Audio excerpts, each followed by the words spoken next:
Hey, what's going on YouTube? It's your boy Gabe back with B-Ball Central here, and in this video we're going to be talking about the Los Angeles Lakers and mainly Anthony Davis.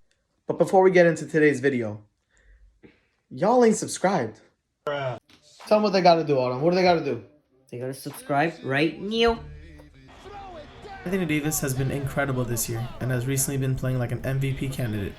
Can he keep it up? And what will be the key to doing so? Anthony Davis has been quite possibly the league's most impactful two-way playmaker this year. He's been just about as efficient offensively as you can hope for as he tries to regain confidence in his jumper and has somehow anchored a top 10 Laker defense, a legit miracle given who he's been surrounded by.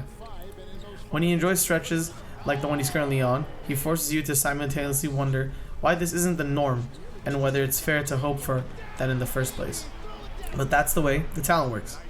And when someone's so gifted as Davis, even his most incredible feats can become a source of frustration.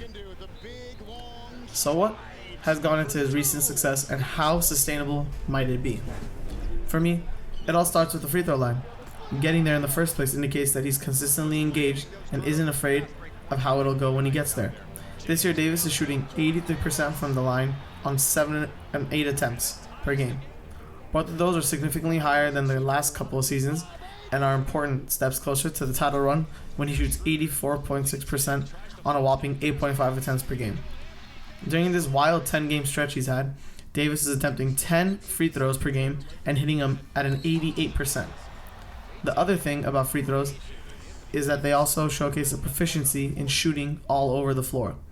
Does Davis shooting how he has from the line this year mean he'll all of a sudden become a sniper from deep? Obviously not. But might mean he's probably a bit better than he was last year when he shot a hilariously frigid 18.6% from behind the three-point line.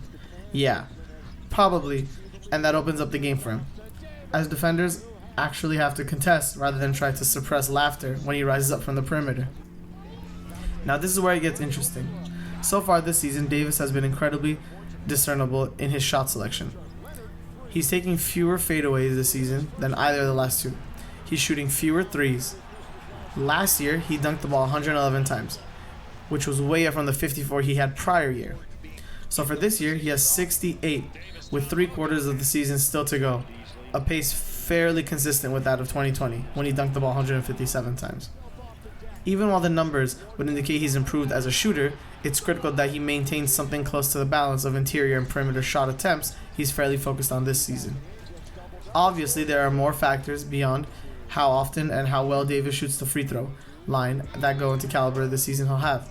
But the point of all this is to point out that because of what he's done in the fairly recent past, what he's done so far this season might actually be sustainable. With Davis, we'll always worry about some injury or perhaps he might slip into some of the bad habits of the last 2 seasons that made him look like a shell of himself. But the blueprint is there, and so far he's following it. If it can continue, and Rob Pelinka can actually pull the trigger on a trade that helps him do so, then this Lakers season might have a real chance at turning around. Feeling young, but they treat me like the OG. And they want the T on me, I swear these bitches nosy. Said he put some money on my head, I guess we gon' see. I won't put no money on his head, my niggas so